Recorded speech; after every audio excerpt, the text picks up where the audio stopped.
Bonjour à tous, alors un grand plaisir d'enregistrer une émission et comme je vous l'avais dit, l'émission que j'enregistre aujourd'hui a rapport encore avec la pyramide qui était à côté de la tombe de Charles Taze-Russell. Vous vous souvenez, il y a quelque temps, dans une vidéo précédente, je m'étais arrêté sur l'inscription qu'il y avait sur la pierre tombale de Charles Russell, où il était inscrit qu'il était le messager de la Odyssée. Mais aujourd'hui, je vais m'intéresser à autre chose, c'est la pyramide qui, pendant une période assez longue, c'est-à-dire pendant pratiquement 100 ans, a accompagné la tombe de Charles Russell. C'est elle qui va nous intéresser et les inscriptions qu'il y avait dessus.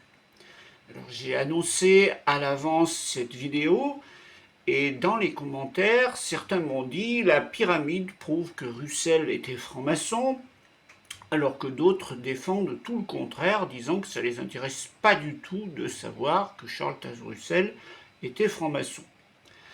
Alors, pour préparer ce sujet, je me suis attaché véritablement au travail que l'on trouve, même si ça a été assez dur à trouver.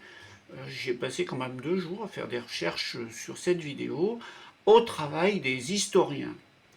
Des témoignages de personnes qui sont reconnues, là où je pense qu'il y a des sources qui sont assez fiables.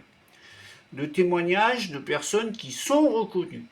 Je vous mettrai un témoignage, si j'arrive à le retrouver, de Barbara Anderson à la fin. Après, moi, je laisserai à chacun d'entre vous l'occasion de se faire son point de vue. Si certains veulent défendre absolument que les témoins de Jéhovah sont des francs-maçons, la preuve, il y a des signes francs-maçons sur la pyramide, c'est votre chose. Moi, je veux vous donner des faits, l'histoire de cette pyramide après. Voilà. Il faut savoir quand même que c'est un travail un peu difficile parce qu'on est en France et que la plupart des documents sont en Amérique et sont en anglais. Toutefois, j'ai trouvé des choses qui vont permettre de démêler un petit peu l'historique profond de cette pyramide.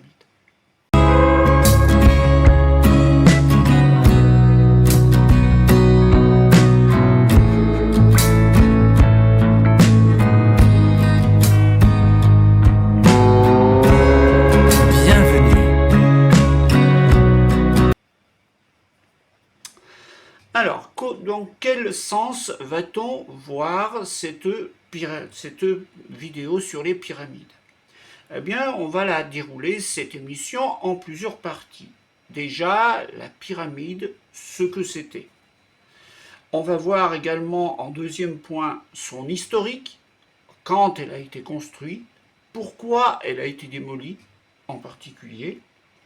On verra l'environnement de ce cimetière, qu'est-ce qu'il y a à côté, et on va s'intéresser à la pyramidologie, c'est-à-dire aux croyances qui ont été celles des témoins de Jéhovah pendant 35 ans. D'ailleurs, il suffit d'aller sur jw.org et ceci est mentionné, c'est-à-dire la pyramidologie comme étant une croyance des témoins de Jéhovah pendant longtemps. Croyance qu'ils disent avoir abandonnée, mais pourtant, un des grands enseignements de Watchtower trouve son origine dans la pyramide de Gizeh. Et ça, on va le voir dans le quatrième point de cette vidéo. Enfin, cinquièmement, on verra que conclure de tout ce que l'on va voir. Alors, la pyramide en elle-même. Alors, qu'est-ce qu'elle était? Alors, c'était un monument funéraire creux. Moi, je pensais que c'était un monument qui était plein, pas du tout, c'était creux. Donc, c'était une pyramide avec 4 pierres assez lourdes qui s'appuyaient les unes contre les autres, avec une pierre assez lourde qui chapeautait le tout à la cime. On peut dire également qu'il y avait des inscriptions sur cette pyramide, où l'on voyait en particulier un signe avec une croix penchée, avec une couronne à l'intérieur. Ce signe était sur chacun des angles de la pyramide. Il était aussi mentionné le nom de Watchtower Et on y trouvait aussi, et ça peu de personnes le disent, le nom de différentes personnes qui étaient enterrées dans ce cimetière. À l'origine, le but de cette pyramide était tout simplement de devoir mentionner sur celle-ci, au fur et à mesure que le carré qui appartenait à Watchtower serait utilisé, le nom des personnes qui étaient enterrées dans ce cimetière. Ce monument n'a pas été érigé au moment de l'enterrement de Charles Russell en 1916, mais des années plus tard. Donc, maintenant qu'on a défini ce monument, il suffit quand même de dire autre chose, parce que ça je ne le savais pas non plus. À l'intérieur de cette pyramide, il y avait un cercueil contenant non pas une personne décédée, mais des choses qui avaient un rapport à la Watchtower et à la vie de Charles Russell, probablement des livres et d'autres photographies.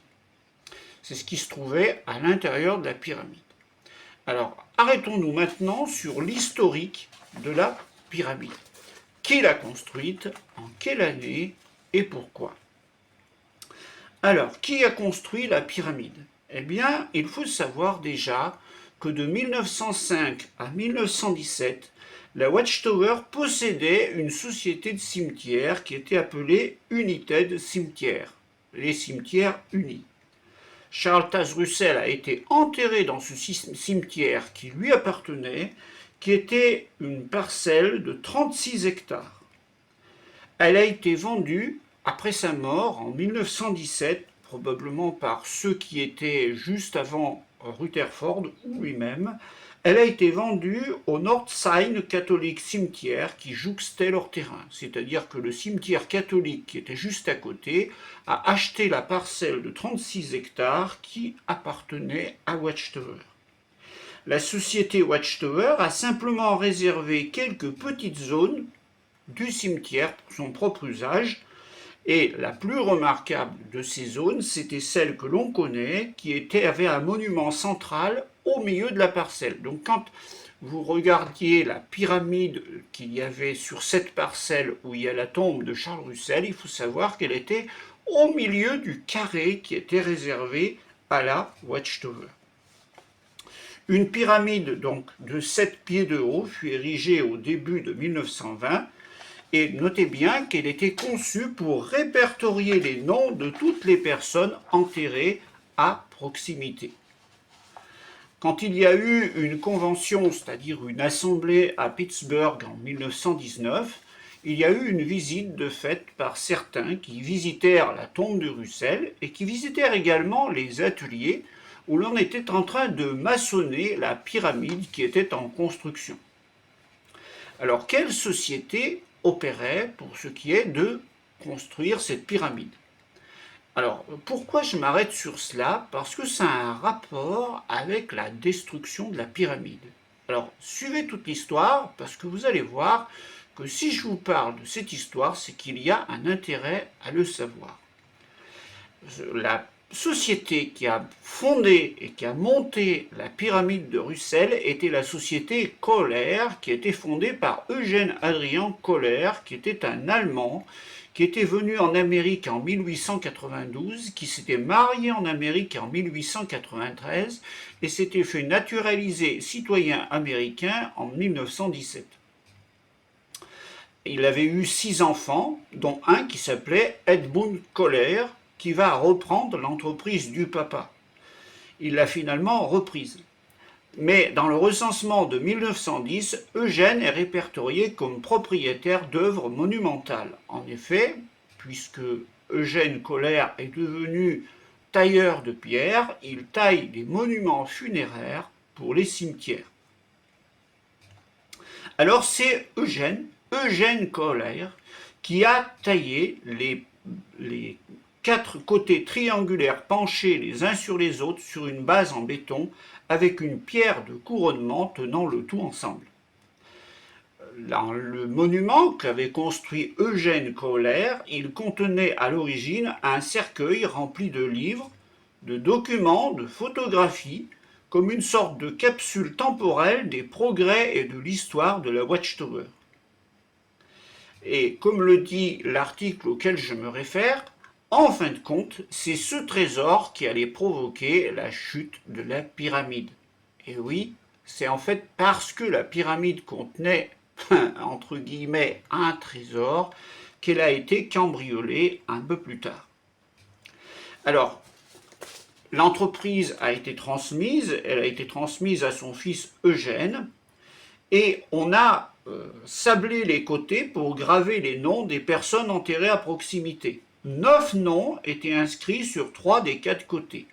Puis, lorsque d'autres personnes devaient être enterrées à cet endroit, on devait ajouter les noms, mais finalement l'idée en a été abandonnée, on ne sait pas pourquoi. En tout cas, il n'y a eu que 9 noms qui ont été gravés dans la pyramide. Alors, bon, je ne veux pas continuer sur l'histoire de l'entreprise Edmund, c'est Eugène et Edmund Kohler. En tout cas, Eugène est mort relativement jeune, il est décédé d'une tuberculose pulmonaire, il a été enterré en 1922. C'est son fils, donc Edmund Kohler, qui a fait prospérer l'entreprise. D'ailleurs, en 1950, il est propriétaire de l'entreprise monumentale, la Edmund Kohler Modern Cimetière Mémorial. Au milieu des années 60, là on arrive en 1960, Edmund Kohler prend sa retraite et il vend l'entreprise à Fred Donatelli Cimetière Mémorial. D'ailleurs, cette entreprise, vous pouvez la trouver, elle existe toujours. C'est probablement lorsque Watchtower va faire démonter la pyramide, eh bien, il s'agit de la société Donatelli qui a opéré. En effet, la nouvelle société a hérité de certains documents de l'entreprise Kohler. Et là, ça devient intéressant. C'est pour ça que je vous ai fait le descriptif de l'entreprise. L'entreprise est fondée par Eugène, elle passe à Edmund Kohler. Donc là, on dira que tant que c'est dans la famille Kohler, les documents qui concernent la pyramide restent tranquilles. Mais quand l'entreprise est transmise à l'entreprise Donatelli, au début des années 90, la société Donatelli a reçu la visite d'un représentant de la société Watchtower. Elle a reçu les documents qu'il y avait en particulier un rapport avec cette pyramide. Mais ils étaient probablement pas si sérieux que l'entreprise précédente.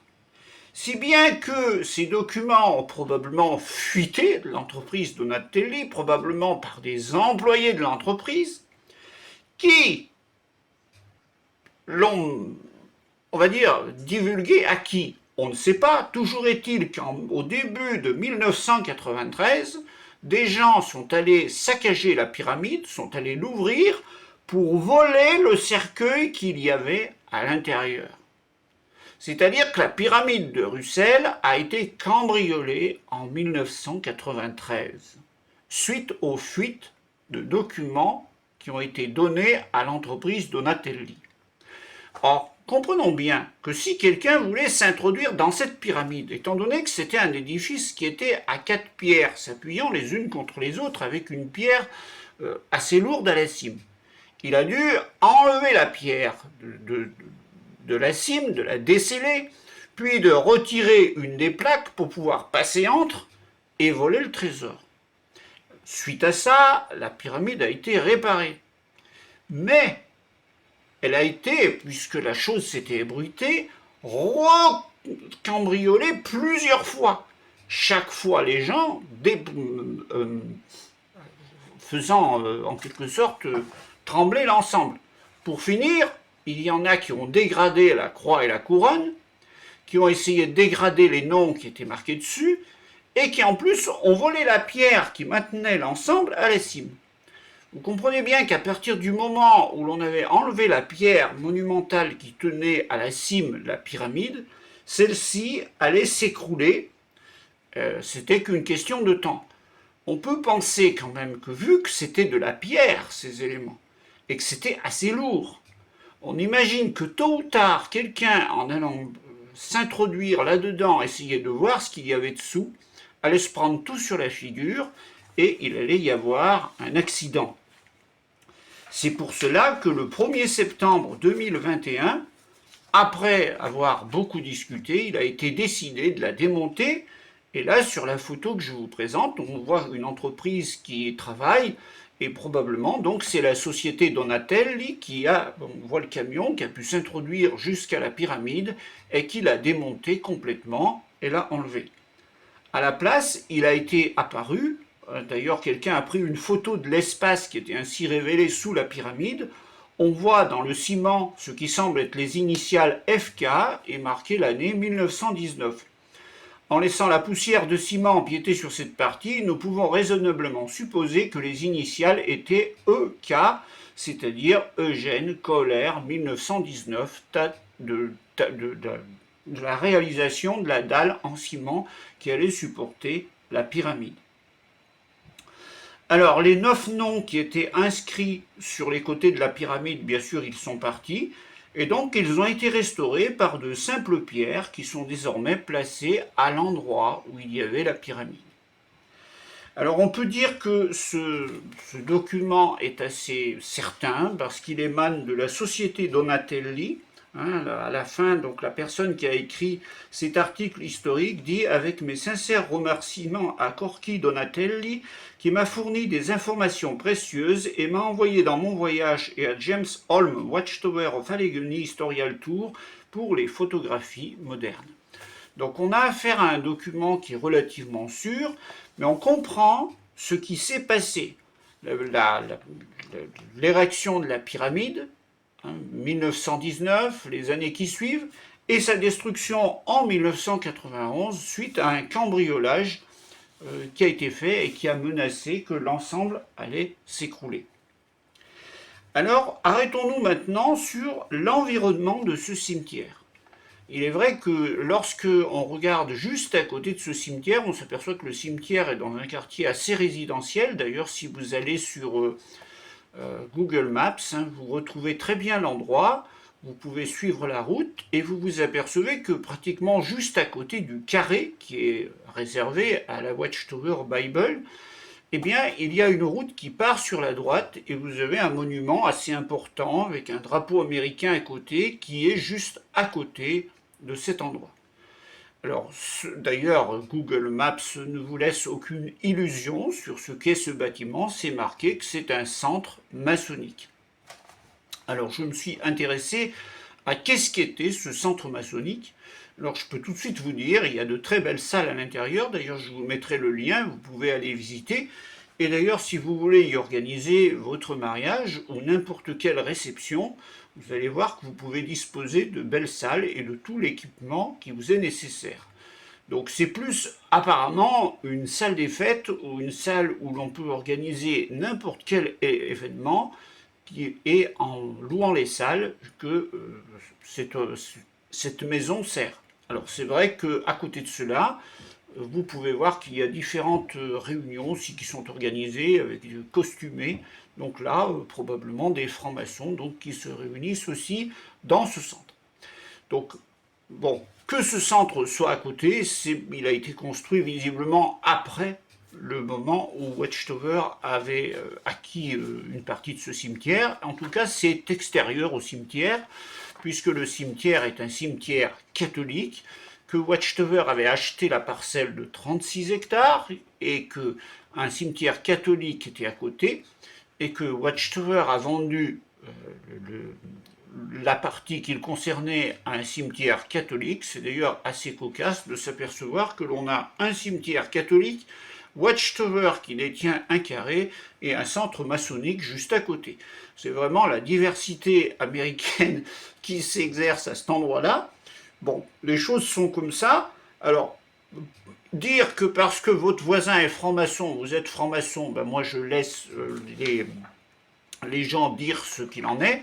En tout cas, le cimetière n'est pas franc-maçon, c'est un cimetière catholique, ça c'est sûr. Alors, que peut-on dire également sur cette pyramide? Pourquoi y a-t-il eu une pyramide de construite pour le pasteur Russell? Probablement, et très probablement, parce que l'enseignement de la Watchtower de l'époque avait un gros rapport avec la pyramidologie. On croyait en la Bible de Pierre, c'est-à-dire qu'on croyait que la pyramide de Khéops en particulier, qui était au centre du pays d'Égypte, permettait d'expliquer la Bible. Alors je vais quand même m'arrêter sur ça, parce que on peut essayer de combattre Watchtower en disant, bon, Watchtower c'est franc-maçon, la preuve, il y a des sigles sur la pyramide, etc. Oui. Toujours est-il que je dirais que ce qui le combat plus, c'est de s'apercevoir que Watchtower fait totalement autre chose que ce qu'elle raconte. D'ailleurs, il suffit de s'intéresser un petit peu à ce que fait Watchtower et pour se rendre compte que quand on vous a dit que le pasteur Russell était quelqu'un qui étudiait la Bible et qui, avec d'autres, se réunissait autour d'une table et cherchait qui avait le meilleur enseignement pour expliquer tel passage, et que c'est comme ça qu'ils ont trouvé la vérité. C'est en quelque sorte le pasteur Russell avec ses amis qui ont trouvé l'ensemble des vérités qu'il y a dans la Bible. Mais ce n'est pas du tout ça. En fait, si Russell a défendu la pyramidologie, c'est parce que c'était une idée en vogue aux États-Unis au XIXe siècle.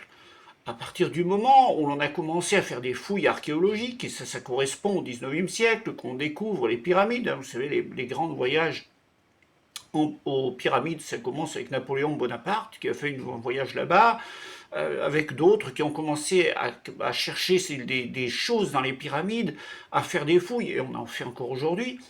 Eh bien, certains ont pensé que ça avait un rapport avec la Bible. Pourquoi ?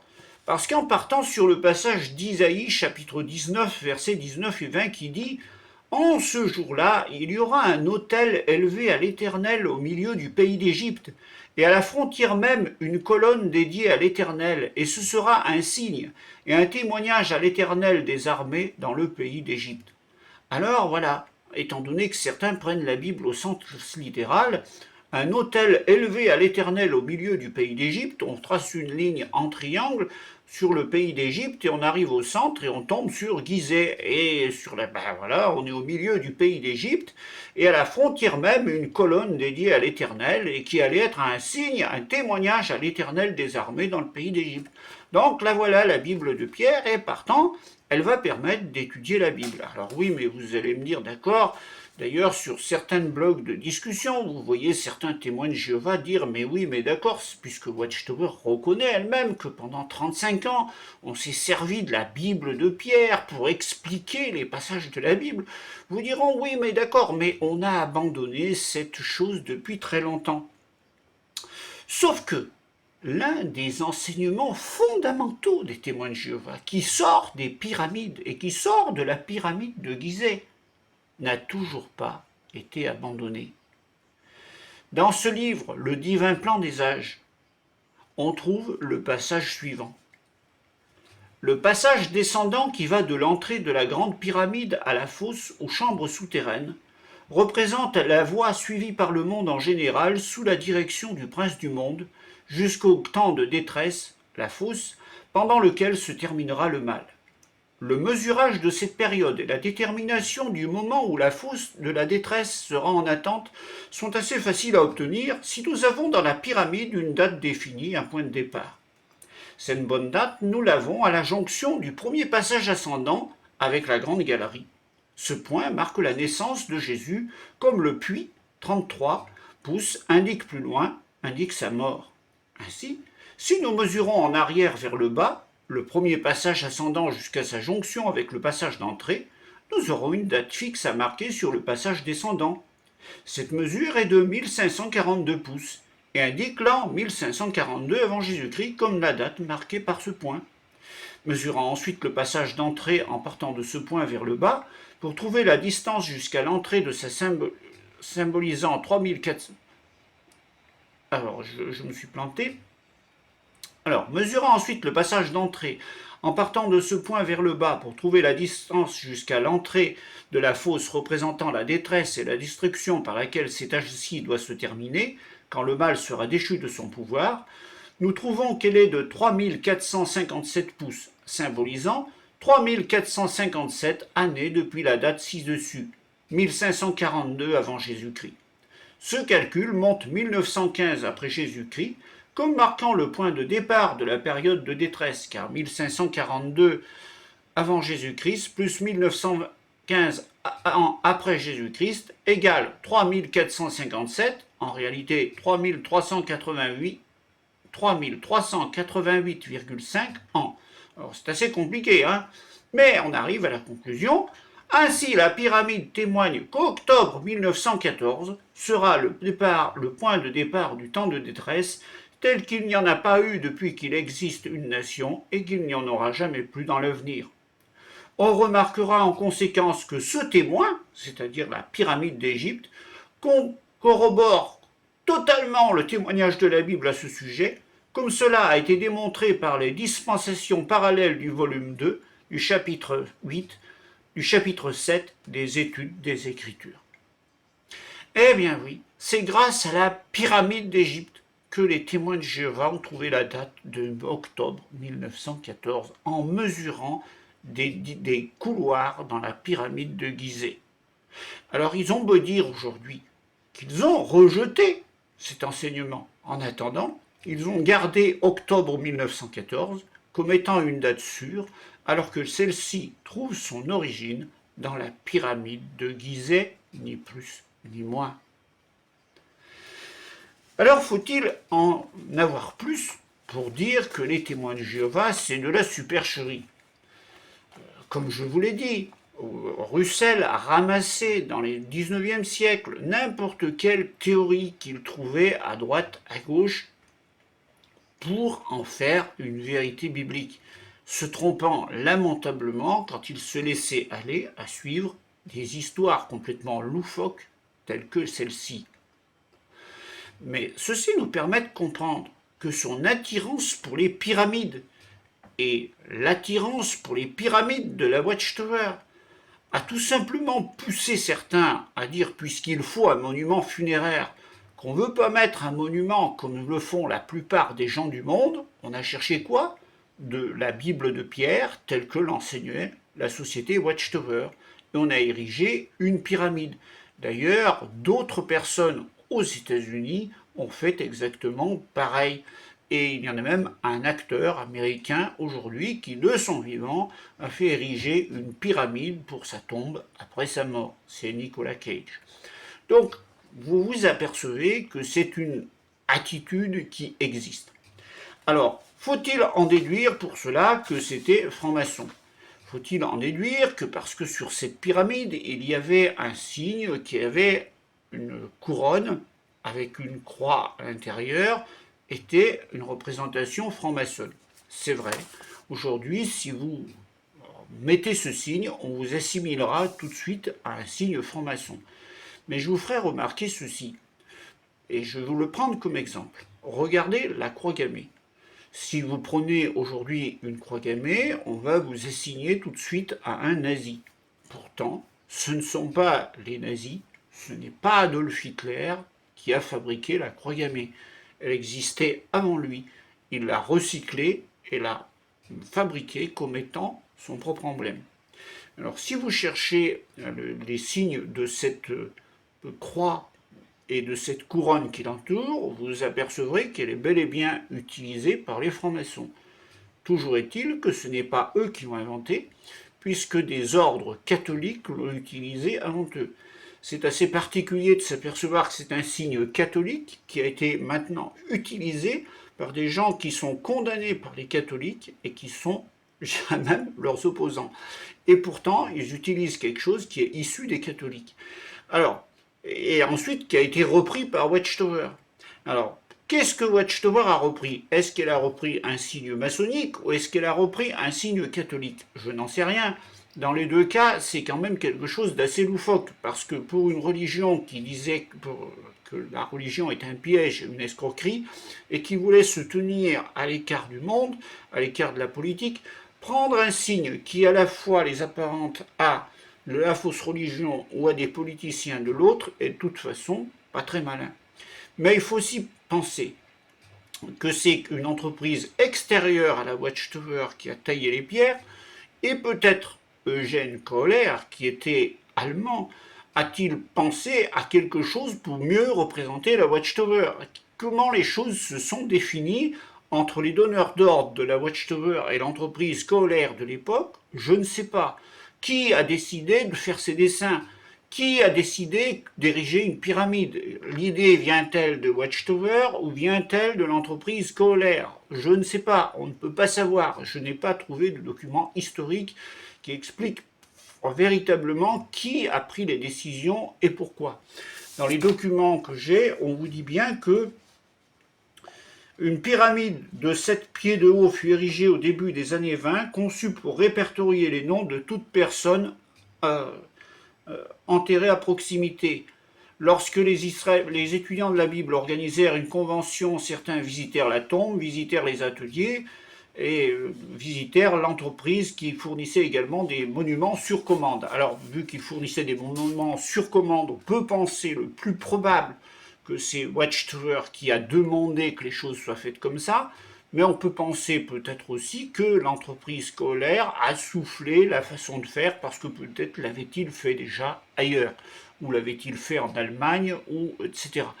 Donc, on, on va rester en quelque sorte sur notre faim pour ce qui est de savoir précisément quelles étaient les intentions de Watchtower. En tout cas, dans tout ça, je trouve moi personnellement que c'est une chose, et c'est ce qu'on va dire en conclusion, une affaire relativement banale. Une affaire banale de monuments funéraires. Quant à ceux qui sont allés, je dirais, profaner la pyramide pour essayer de voler le trésor qui est à l'intérieur, là c'est pas très malin. S'introduire dans un cimetière et vandaliser des monuments funéraires, c'est quelque chose que moi personnellement je trouve n'est pas correct et n'est quelque chose qui ne devrait pas se faire. Mais le fait est que certains ne reculent devant rien. En tout cas, c'est pour cette raison-là que la pyramide a été déconstruite. Alors, en conclusion, que peut-on dire de cette chose-là? Comme je vous l'ai dit, c'est une histoire d'une banalité déconcertante d'un monument funéraire qui a été vandalisé et qui a fini par être démonté. Ensuite, ce qu'il faut retenir, c'est que l'argument le plus convaincant qui doit nous pousser à montrer que Watchtower est une religion nuisible, c'est qu'elle a tiré ses enseignements des enseignements de la pyramidologie. Je crois qu'il n'y en faut pas plus pour montrer que Watchtower est quelque chose de faux. Même si aujourd'hui il ne parle plus de la pyramidologie, qu'il ne parle que d'un calcul fait avec la Bible, la base de cette date de octobre 1914 sort des pyramides de Gizeh. Elle sort, on se demande si Watchtower n'est pas aussi quelqu'un qui, à l'époque, aurait parlé d'ufologie, de extraterrestres ou de choses de ce genre. Watchtower a pataugé dans quelque chose qui n'est pas sérieux, qui est du domaine de l'ésotérique, qui est du domaine de autre chose que de l'étude sérieuse de la Bible. Donc rien que ça doit vous prouver, ou doit vous servir à prouver que Watchtower est une fausse religion. Allez dire que Watchtower est franc-maçonne, c'est un autre problème. Je vous laisse à vous-même le soin d'y croire ou de ne pas y croire. Vous avez peut-être compris que personnellement, je n'y crois pas, mais vous n'êtes pas obligé de me croire personnellement. Moi, je me suis attaché au travail des historiens et surtout à cela et à ce que je peux être certaine de façon certaine. Il y a une chose que j'aimerais faire, c'est un jour me rendre carrément sur le cimetière pour regarder un petit peu ce qui se passe, me rendre au centre qui est à côté pour savoir véritablement de quoi il s'agit et de ce que l'on fait là-bas. Mais c'est la seule chose que je pourrais faire de mieux concernant cette affaire. En tout cas, je pense avoir répondu à pas mal de questions qui se sont posées ces derniers temps concernant cette affaire, puisque certains ont dit que la forme, etc., ça a assigné de façon sûre que c'était des francs-maçons. Je les laisse libres de croire à ce qu'ils veulent, mais moi je vous ai rapporté les faits, et maintenant, à vous de voir. Voilà, je vous remercie tous pour votre audience. Vous avez certainement remarqué que ma chaîne arrive à 1995 abonnés, donc on va passer les 2000, peut-être assez rapidement maintenant. Je vous avais dit qu'au-delà des 2000 abonnés, je ferai quelque chose avec vous. Donc j'attends de voir, je vais travailler la semaine qui vient, donc j'aurai peut-être pas tant de temps que cela pour faire une vidéo assez vite. En tout cas, peut-être la fera-t-on en live, mais il faudra trouver un sujet à parler. Et peut-être pourrez-vous me suggérer un de ces sujets si que vous voulez discuter avec moi. Et j'attends vos commentaires à ce sujet-là. Quant à la vidéo qui va parler des frères qui ont fait l'armée dans les années 70-80, eh bien celle-là, elle va venir. Il faudra qu'on la fasse, je vais la faire avec quelqu'un. Donc c'est quelque chose que je prévois, que je vais organiser. Voilà, je vous souhaite à tous une bonne semaine et puis à bientôt. Au revoir, merci. Alors partant de là donc, nous ne sommes pas gênés quand il y a des changements. Et nous n'avons pas non plus besoin de nous excuser de ne pas avoir bien compris les choses dans le passé. Nous comprenons que c'est comme ça que Jéhovah procède. Progressivement, il révèle les choses quand son peuple en a besoin. Et puis, le collège central n'est ni inspiré ni infaillible. Donc, il peut se tromper sur des points doctrinaux ou des instructions en matière d'organisation. Les frères font tout leur possible avec ce qu'ils ont et ce qu'ils comprennent sur le moment. Mais ils sont heureux. C'est un vrai plaisir pour ma femme Ruby et moi-même d'être parmi vous à nouveau. Now we were here 12 years ago. Do you know what that means? Nous étions ici il y a 12 ans de cela, vous savez ce que ça veut dire? We're 12 years closer to the new world. Eh bien nous sommes 12 années plus proches du nouveau système. Let me ask you, are you proud to be one of Jehovah's Witnesses? Laissez-moi vous poser cette question. Est-ce que vous êtes fiers d'être témoin de Jéhovah? Ça veut dire, en octobre 1975, nous serons dans le monde nouveau.